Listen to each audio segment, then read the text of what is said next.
I lost $100 this week, and honestly, I don't want to trade anymore. I'm gonna show you what I did wrong and what I have learned, so stick around. First trade.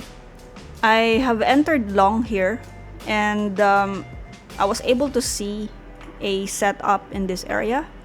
However, I think that in this particular trade, I think this is already a late entry. However, nag-enter pa rin ako ng long. So, I really think that this is a late entry and I should have not entered here anymore. So, I know what I did wrong in this area or in this trade. So, if you see that there is a setup and you know that it's already late, please do not enter anymore because you will just end up risking more and losing more. So that's what happened here. Another trade is this one. I was able to see a setup here as well. I entered long in this part,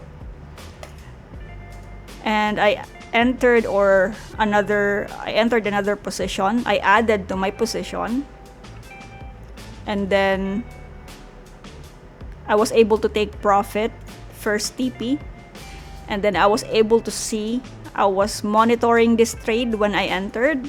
I'm able to see that this is not going up.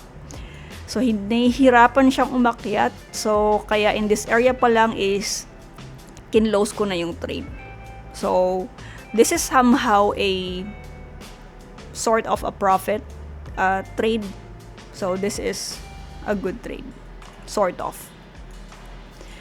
Another trade is this one.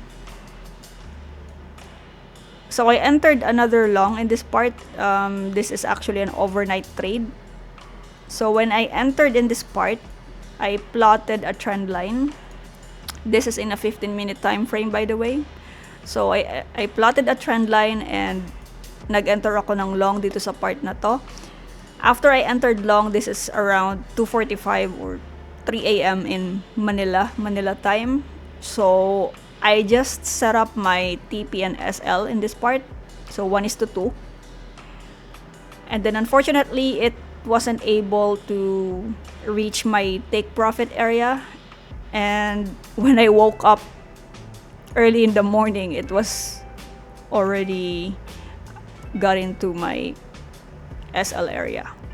So I think if I will let a trade go overnight, I think I will just set my TP and SL area 1:1 so that I can mitigate my risk. So I can just lessen my risk because I set up my TP area here in 1:2. So I think that I will do that in the future. I will just set my TP and SL 1:1. Another trade is this one. So this is a good trade. I was able to take profit here. I also added another position.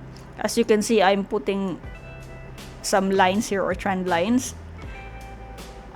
We can see that nagko-consolidate yung price in this area. So it is consolidating, and also as you can see, I already entered before it tries to break out the consolidation area because I was able to see a rejection. That's why I was able to enter in this part already. I entered in this area and then I added to my position and I was able to take profit here. Also, as you can see, my TP area is not fixed. It's not fixed as 1:2 because I did set up my TP area in this part only for this price, 4464 or 4465. Sinet ko lang yung TP area ko na hindi lalagpas dito sa mga previous prices because I was kind of conservative in this. So that's why sinet ko yung aking TP area dito lang sa part na to.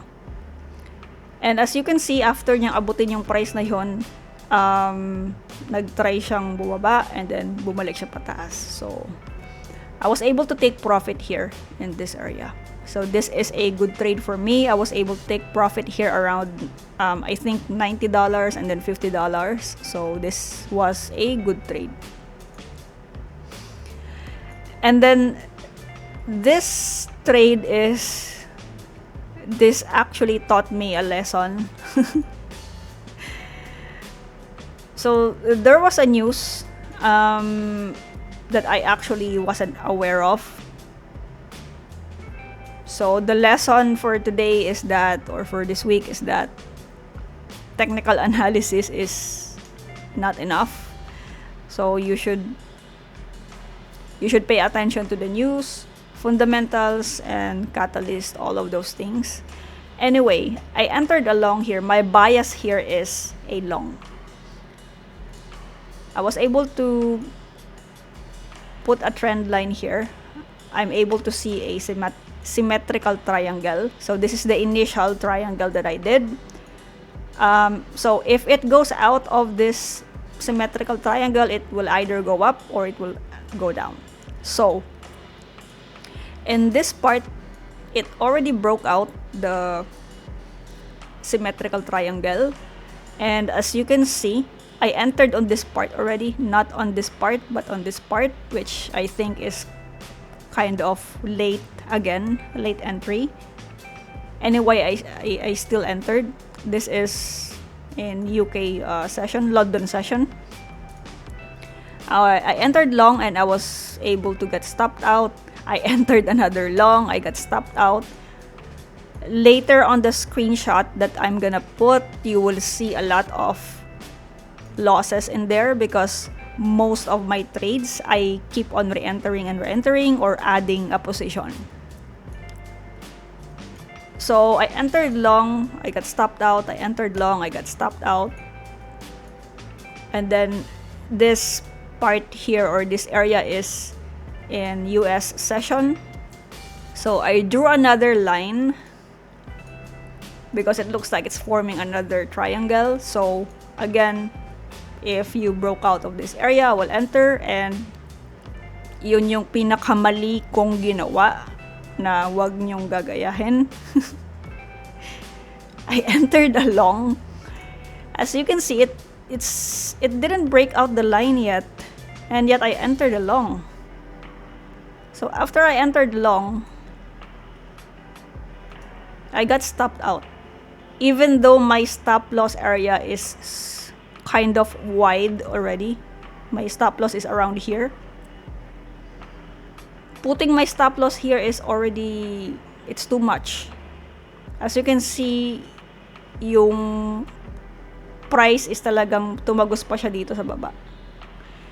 This is consolidating for how many hours, guys? For that day, it was consolidating in this part.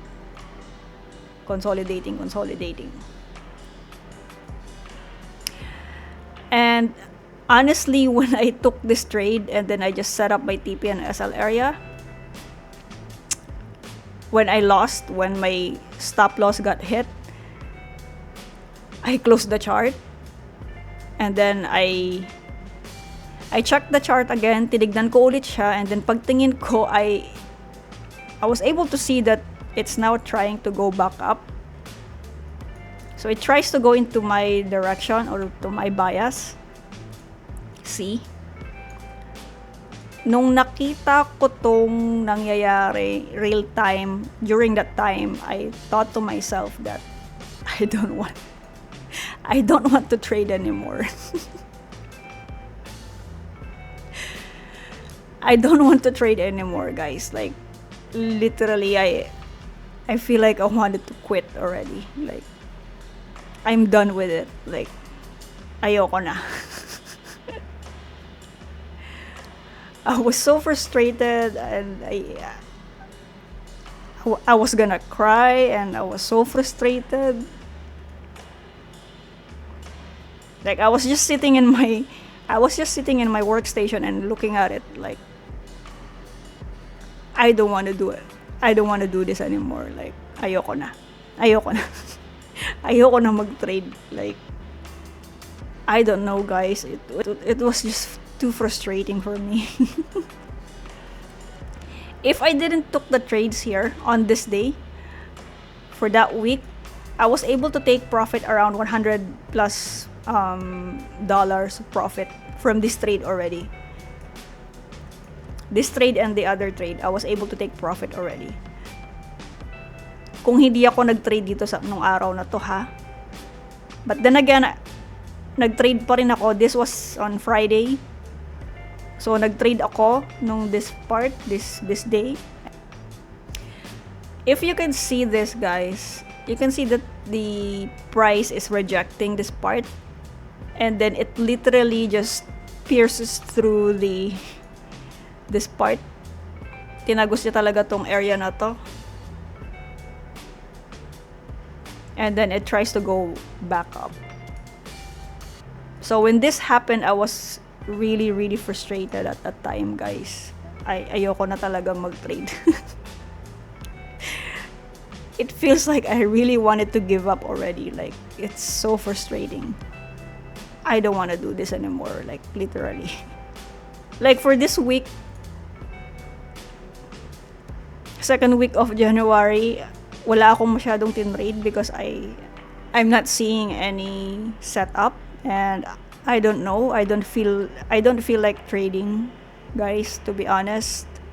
So lessons for this week. Number one is do not enter if it's already late. So if you are seeing a setup and you think na gumalaw na or it made its move and you know it's already late, do not enter anymore because it will just increase your risk and also it will increase your losses. So I did that twice this week. So please do not enter if it's already late. Number two is that be aware of the news. Again, technical analysis is not enough. You should know the other aspects too, which is you should know fundamentals and also catalyst and news, all of those things. Combine those in trading. So again, that's a lesson for me. I wasn't really aware of the news. I'm just literally trading based on the candlesticks and the patterns and all of those things. So which is wrong. And then another lesson for me for this week is wait for the candle to close before entering. Most of the time when candle is trying to close in a 30-minute, 1 hour, 4 hour, 15-minute, all of those things, madalas na magalaw yung price, and I think I should be patient enough for me to wait bago mag-enter and for me to wait for the candle to close. So, yun lang yung mga lessons for this week para sa akin, and maybe para sa inyo rin, na huwag niyo kong gayahin kung ano yung mga maling pinagagawa ko. So please, let this be a lesson for all of us. Ang loss ko for this week is $132. Yung loss ko last week of December is, again, it was around $659, guys. Hindi ako nakabawi. So, na-loss pa ako ng $132. And the remaining sa aking account is $38. Around 2,000 pesos, guys. I am thinking if I'm gonna add another 5,000 pesos for me to trade, or ita-trade ko tong $38 na to. Let's see. Again, I almost wiped out my account, so please, huwag niyo akong gayahin. So, yun lang, guys. Happy trading, and I hope na lahat tayo ay pumaldo. Thank you.